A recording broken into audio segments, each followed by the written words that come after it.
मास्तरकडून सुरुवातीची ही सगळी माहिती ऐकल्यावर दत्तानांची उत्सुकता अजून चाळवायला लागली. तसं दत्तानंद अजून माहिती मिळवण्याचा प्रयत्न करू लागला. दत्तानंद, "अभ्या, एवढी वर्ष झाली ही वसुनगरी एवढ्या चांगल्या प्रकारे कशी चालू हिची एकंदरीत म्हणजे व्यवस्था कशी चालते?" तसा अभिजित, "विचार ना तूच." स्क्रीनवरचा हातकडा दाबी म्हणाला. तसं दत्तानंद विचारला, "मास्तर, वसुनगरी कशी चालते?" स्क्रीनवर हात ठेवते दत्तानंद विचारलं. तसं मास्तर बोलू लागला, "वसुनगरी तिच्या ॲडमिनिस्ट्रेशन सर्व्हिसनुसार चालते. छत्रपती हे वसुनगरीचे प्रमुख असतात. त्यांचा शब्द अंतिम असतो." दत्तानंद म्हणाले, "छत्रपतींची निवड कशी होते? का छत्रपती वंशपरंपरागत असतात का?" तसं मास्तर बोलू लागला, "छत्रपती होण्यासाठी एकतर महर्षी पदवी असणे गरजेचे आहे.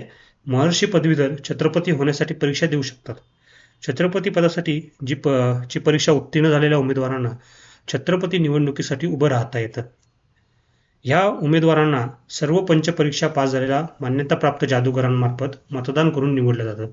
ह्या मतदानामध्ये विजयी उमेदवार 7 वर्षासाठी छत्रपती म्हणून निवडून येतो."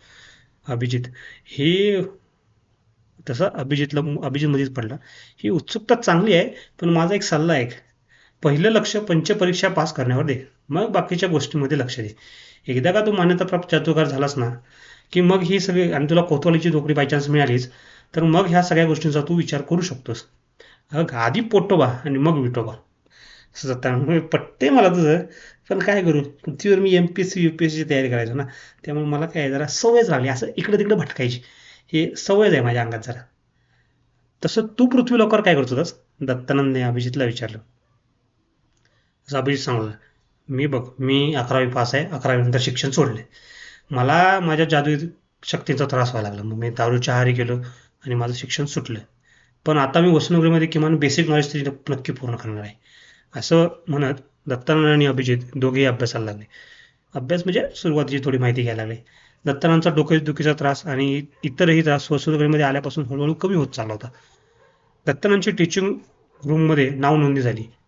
अभि आणि दत्तानंद एकत्र टीचिंग रूममध्ये अभ्यास करू लागले. टीचिंग रूममधला पहिला दिवस संपला. टीचिंग रूमच्या काउंटरवर दत्तानंद त्याला मिळालेल्या नवीन गोष्टी आणि सामान तपासून घेत होता. अभिजित तिथंच त्याच्या बाजूला उभा होता. दत्तानंद सामान तपासून घ्यायला लागलाय. अभिजित आपल्या बसलाय आणि बघायला लागलाय सगळं. "तुला माहित आहे का रे, वसुनगरीमध्ये सर्वात चांगली गोष्ट काय?" दत्तानंद, "अर्थातच जादू." अभिजित, "नाही रे, जगभरातलं नॉलेज इथं भेटतं. इथे जगभरातून लोक येतात. म्हणजे मुद्द्याची गोष्ट सांगायची तर इथे जगभरातून सुंदर सुंदर मुली येतात. तिथूनच जाणार एका सुंदर मुलीकडे बघत अभिजित हसत म्हणाला. दत्तानंद, हे तू पंचपरीक्षेवर ध्यान दे, नाही पुन्हा नापास होशील." "दादाबाई, चालायचं रे, निवांत शिक्षण हेच प्रगतीचं लक्षण." दुसऱ्या एका पोरीकडे डोळा मारत अभिजित म्हणाला. त्या दिवशी टीचिंग रूममधून बाहेर पडल्यावर अभिजित निष्काळजीवर त्याच्या सगळ्या जुन्या गर्लफ्रेंड तुटून पडल्या. निब्बार धुतला त्या निष्काळजाला. फक्त विचार करा, सगळ्या जादूगर पुरी कसा जादूचा वापर करून त्याला कसा कसा कुठला असेल. या अभ्याला सगळी त्या लोकांनी त्या पोरीने कुठून ठेवलाय. आणि दत्तानंदचा जरा पहिलाच दिवस आहे. आब्याला असा कुठलेला दत्ताने कोपऱ्यात लपून बघत होता.